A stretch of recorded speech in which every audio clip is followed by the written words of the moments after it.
And in the palate, just a little sip, and your saliva will reduce the strength, and so that there's no risk of harming or burning your tongue.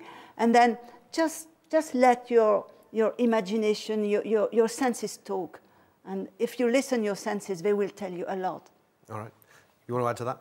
Just a few brief things, in the fact that you can tell a lot about what you're going to taste actually before you even drink it. And that's the secret to nosing, is even just swirling it around the glass, you see the oils from the cask, so that'll give you an idea the body or the mouthfeel you're going to have. The colour of the spirit will tell you a lot about what cask it's been matured in, so what flavour profile you can expect. So there's quite a lot, and then when you nose, you do get the flavours. So the tasting should just confirm what your senses have told you. There's an awful lot that you can get from all of that. There's a question I'm going to throw to Robert at the very end there, because I know this is the one that that people will ask more than anything else. Water, not water. Ice, not ice. There's a massive debate, and there's a big split about this, but break this one down very quickly. You've got jugs of water there, and you take water with yours, don't you? Yeah, it's a personal preference.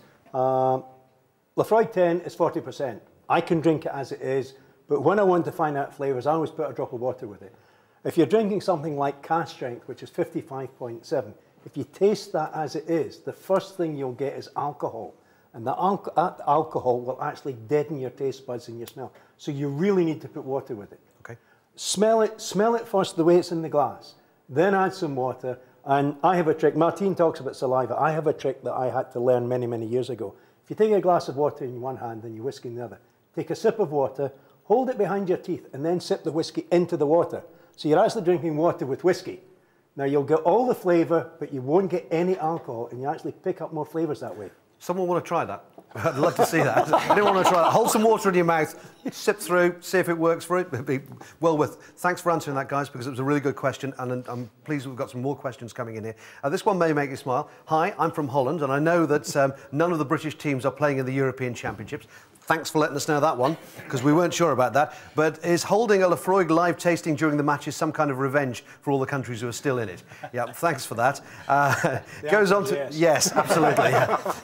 As I understand, as you might understand, because he's watching the football, I'm not able to watch a live tasting, but wish you good luck. Also, I watched the rerun on Laphroaig TV. Thank you for mentioning that as well. And I'd like to know the story behind the triple wood and the Cairdeas 30. So we're coming to all of that in just a little while, aren't we? Yeah, yeah. So that's jumping ahead of the game there, but thank you very much for the question. And that's Ewald, who's just joined us. So thank you for at least asking the question, although you're busy watching football. All right, that's the kind of questions that we're getting in at the moment. We've discussed the 10-year. I'm going to move on from that straight away to the quarter cask. Now, these are quarter casks. Am I right to say these are quarter casks behind us? Yep, these are quarter casks here. We've all right. This. Yep. Good chance for us to discuss casks, quarter casks, barrels, butts. They're all different, aren't they? So just take us through them. Well, quarter casks behind us, and the one in front of us here, this is a butt. So that's a quarter of... That's where it comes from, yeah. Okay. Initially, in the late 1800s, quarter casks would have been, behind us, would have been made out of European oak. But these are made out of American oak, which, again, gives a slightly different flavour profile. And then you've got American bourbon barrels, which we're setting out expressions on. Okay, so barrels, quarter cask, butts.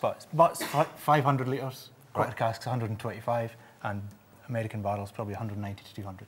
Okay, that gives us some idea. Let's move on to this quarter cask then, because this is a very, very popular whisky for you guys, isn't it? Yes. Yep, hugely popular. It's 4-year-old now, and it's become a brand in its own right, almost. Yeah. I can see you smiling at that one. Well, I was going to say, it's not actually 4 years old, it's 4 years on sale. That's a very good point. It took us about 4 years to get it. It did. All right. Martine's going to... Martine. It was one of your first experiment, really. And the quarter cask, I remember came in 2 years ago and seeing them in progress.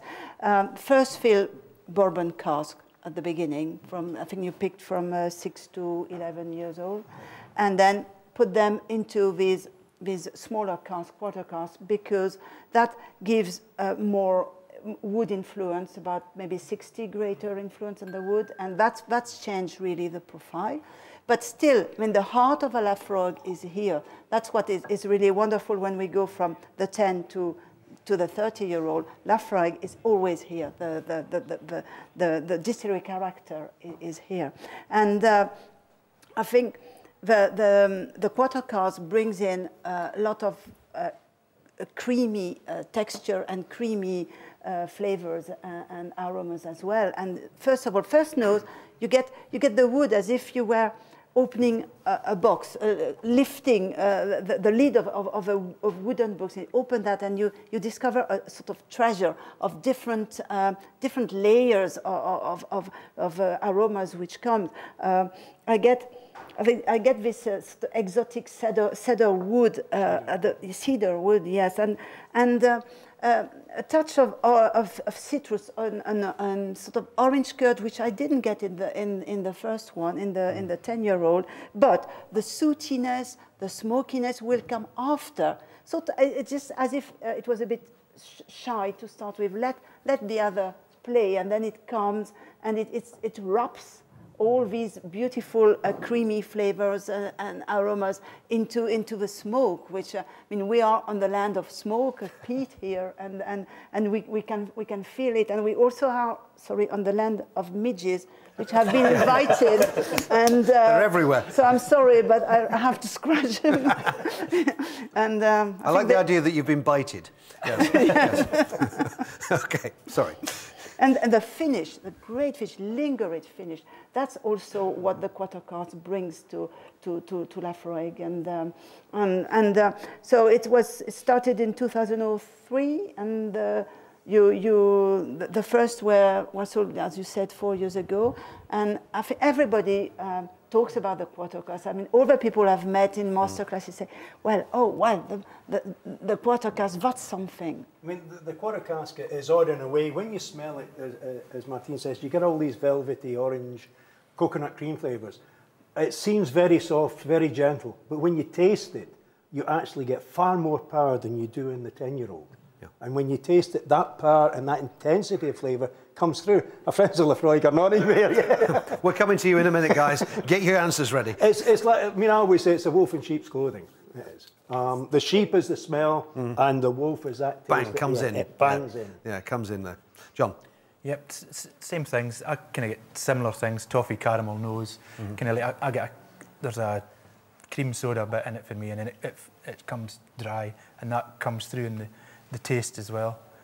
Finish is very dry, and you do get the kind of the oil and the extra body from the two sets of casks as well. Great summary of all of that. Let's find out what the friends think over there. Yes, I'm coming over to you guys over there. So let's start a bit. You've been tasting some of these. Have you've not had a sniff of these yet, have you? Look, empty glasses for you. I haven't. I'm looking forward to You're debating there. Sir, I know you were nose deep in that one there. How do you feel about it? Very fine whiskey. Yeah? Yes. Where are you from, by the way? Holland. Oh, you're from... someone else from Holland, yeah. Congratulations on the football team, huh? It's doing well. OK, we'll leave them behind now. Let's talk about this. You like that one? Which of the first two? The first or the second? The first I prefer. The first is first for you? OK. Sir, what about you? Well, I think the quarter cask I prefer most. We had a tour yesterday here at Laphroaig, beautiful tour. David Adams, perfect guy, and he made us taste this whiskey, this quarter cask, and I like it very much. OK, good. Enjoy. Carry on enjoying. Anyone drinking with water here? You got water in yours, madam? Yeah, and? I do. Lovely. We've actually bought a bottle recently. Yeah, fantastic. So this is like an old friend to you now? Absolutely. Yeah, good. You're very happy and smiling on the end there, sir. Yeah, it's one of my favourite whiskies, actually. Yeah, you're in the right place at the right time, aren't you? All right, you carry on enjoying all of that. We've got some more whiskies to come in. We've got some more questions, and we'll talk to our good friends, the staff here, in just a few moments as well, because they're having a little bit of a night off. I've got a question here from Harry Hindle. Harry, thank you very much indeed for your question. I don't need that mic anymore. Harry asks, what actually makes up the ingredients of Laphroaig? Are we giving away trade secrets here? It's the same ingredients as everyone else, isn't it? Yeah. It's just what you do with them. Yeah. Water, barley, yeast. That simple. That's simple. It, by law. Yeah. I had a look round a little bit earlier on because I was having a look around at, where the peat comes in and where you do the smoking there. It looks so simple, but this is a, you've got to get it right every time, haven't you? Yeah. I guess the most important thing I have to do is to be as consistent as possible, and it's the same for the operators who do such a great job here.